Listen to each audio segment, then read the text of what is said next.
Asalaamu calaykum waraxmatullaahi wabarakaatu khiyaarta qiimaha qiyaalaha kusoo dhawaada Higgs Technology anigana waxaan ahay maxamed xirsi waxaan rajeynayaa in aanan beriyo badan iyo bilo inta badan aanan soo dhigin wax cashira balse maanta waxaan rajeynayaa in cashirkan ka faa'iidi doontaan hadduu alla idmo waan idinka raali gelinayaa kolleyna waa idin sheegay waxyaabaadka aan ku maqnahay inta ila socotay inta kalena waxaa weeyaan waxaa leeyahay nagu soo dhawaada janaalka kusoo dhawaada insha allah cashiradan way soconayaan hadduu alla idmo hadda laga bilaabo maanta waxaan soo bandhigaynaa cashir ku saabsan sida productyada loogu sameeyo poster kadibna internetka loo dhigto oo kale yacni waxaa ula jeedaa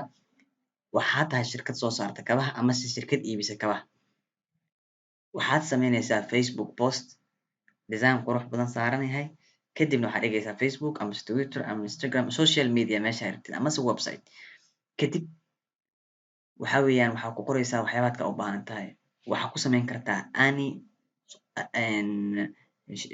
Adobe softwares sida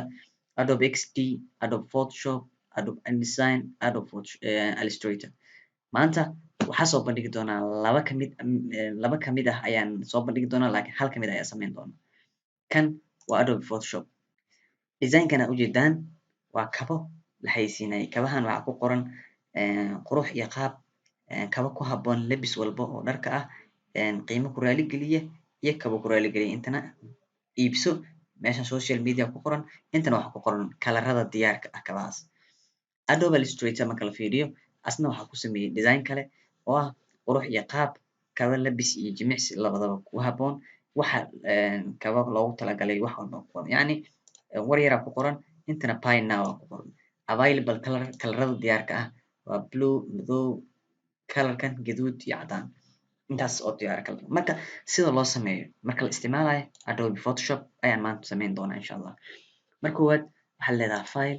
kadibna waxaad leedahay new kadibna size-ka aad rabtid ayaad dooranaysaa aniga waxaa dooranayaa cabir u talagalay for example inta waxaa ka dhigayaa 300 oo pixel ama width waxaa ka dhigayaa waa width 1000 iyo waxaa ka dhigayaa 200 iyo sidaa intana waxaa ka dhigayaa for example 700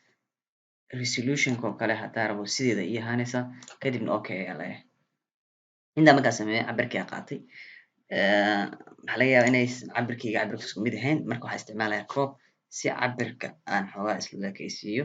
oo size-ka aan qaatay markii hore ma xasuusto then okay ayaa leeyahay one color-na waan ka dhigayaa oo color-ka sida loo coloreeyo hadda wax aan isbarayno maahan okay color-ka white-kaas aa doorto okay kadib waxaa soo gelinayaa sawirka aniga aan rabay sidee lagu soo geliyaa sawir Photoshop waa taqaanaa file kadibna replace kadibna amase open lagu soo geliyaa marka sawirada marka la qaadayo for example aniga waxaan haystaa sawiro dhowr nooc ah 1 2 3 4 5 ilaa iyo 5 kalar oo kabaha soo degsaday internetka ka soo degsaday laakiin adiga markaa isticmaalaysid product adiga soo saartay waxyaabad lagu sawiraa jiro sida Lightbox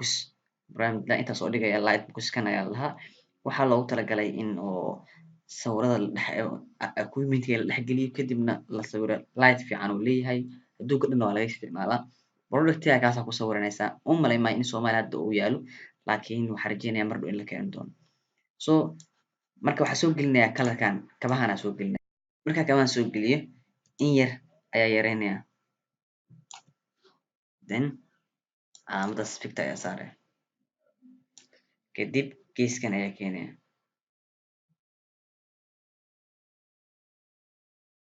okay kadib waxaa sameynayaa background-ka ayaa tegayaa halkan ayaa tegayaa meeshan filter color-ka la dhaho oo color-ka laga filter gareeyo waxaa bedelayaa color-ka background-ka meeshan color-kan eyedrop ayaa taabanaya amase eyedrop soo dooranaya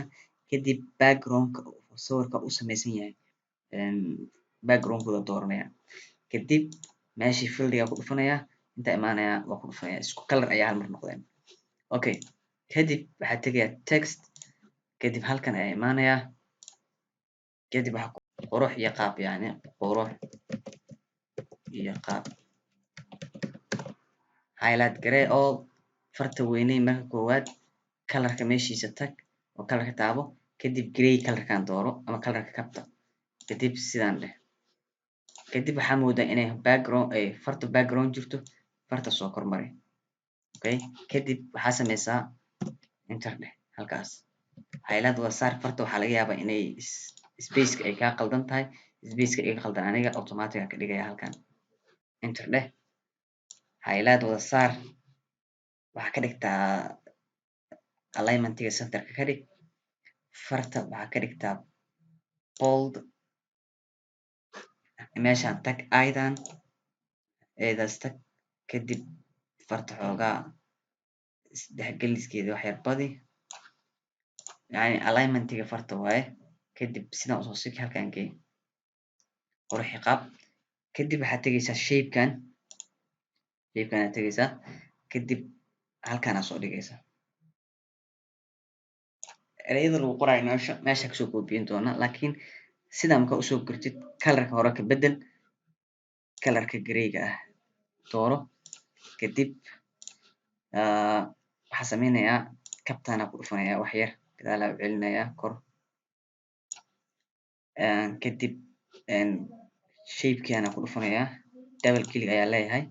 markaa double click imaado kalarkaana dooranaya marka kalarka saas isku arrange gareeyo waxaa tegayaa shapeka qaybtan meeshan hoose right click ayaa kor leeyahay create aniga waxaa leeyahay rasterize layer aa leeyahay halkan ayaa tegayaa meesha ay ku qoran tahay meeshan toolboxka qaybtan meeshaas eraserka ayaa tegayaa marka eraserkaas soo qaadanaya waa tiraya okay intaas saa u tiro qoraalka ku qoran halkan ayaa soo isticmaalayaa soo koobiyeyna yani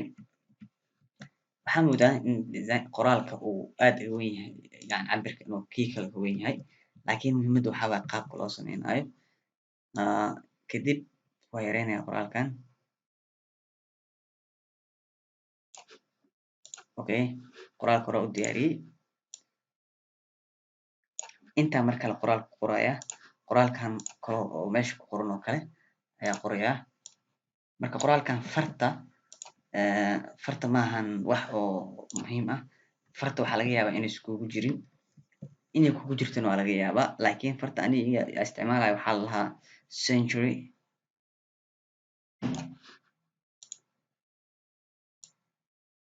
dhibka oo aniga haysto waxaa laga yaaba inuu adig ku haysanin oo ah alignmentiga farta waa dhib iska yar oo wixii hore aa u sameysay hal mar aa ku sameysay aa ku save gareysay uu qaadanaya marka hore aa ugu save gareeyay barnaamijkan kii uu qaadanaya marka okay kadib waxaa tegaya halkan meeshan ku qoran tahay round rectangle tool kadib intaa soo dhigaya halkan markaa soo usoo dhigo waxaa tegaya halkana boxkana isoo baxaayo hadduu kaa soo bixin meeshana click ku siinaysaa kadib properties aa lahaa kadib waxaa waaye calaamadda meeshan dhexsaas inay ahaataa la rabaa kadib sidaas aa u jiidaysaa gudaha u jiidaysaa kadib box isku bedelaya wareeg saas camal isku bedelaya kalarkana waa ka bedeleysaa kalar grey aa siinaysaa sidaas markuu noqdo text aa soo qaadanaysaa intaa ku qoraysaa I know kadib highlight ayaa wada saaraysaa waxaa ka bedeleysaa kalarka white ayaa ka dhigaysaa farta ayaa waxaa ka bedeleysaa sidan bold italic ayaa ka dhigayaa kadib kor ayaa u qaadaya meeshas ayaa dhex dhigaya haddii uu farta aa weyne u rasii rabtid waa weyneysan kartaa okay kadib halkan ayaa imaanaya meesha social media ku qori lahaa waaye waxaa qoraya Facebook Twitter Instagram YouTube y iyo waxaasa taabanaya yani far iigu jirto ani aa isticmaalaya jirto typecon aa lahaa fartan typecon aa lahaa YouTube waa soo degsan kartaa kalarka waa ka bedeleysaa grey ayaa siinaysaa fartaas highlight wada saar grey yes okay then hixty aa qoraysaa hixty okay kadib fartan waa sii yareyn karaa cabirka hadaa u baahdo okay sidaas oo kale u sameysat kadib colorka available-ka inta ku qoraya available color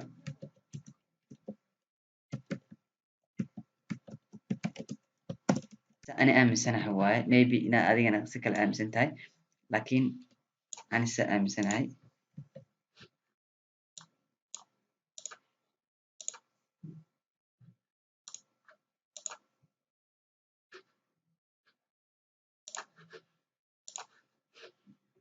then kalarada available-ka ah adeeg waxaa haysid example aniga waxaa isticmaala graygan waxaa leeyahay waxaa yaala gray kataan waxaa kaloo yaalo waa ka koobiyeynayaa kan waxaa yaalo blue madow okay labadaas kalar marka markii la sameynayo design sidaan oo kale loo sameeyaa waa ujeedaan kan iyo kan hadda same waaye labadoodaba maanta sameeyey hadda intaanan designkan sameynin aan sameeyey marka sidaana loo sameeyaa marka la sameynayo oo la isticmaalayo photoshop boqolaal design oo kala duwan oo farshaxanka adoo kugu xirantay wax qof kale ku xiran maahan waxaan rajeynayaa inaad cashirkan ka faa'iideen oo aad insha allahu ka faa'iidi doontaan cashir ka xiga oo asna ku saabsan sida loogu sameeyo Adobe Illustrator. مع السلامة.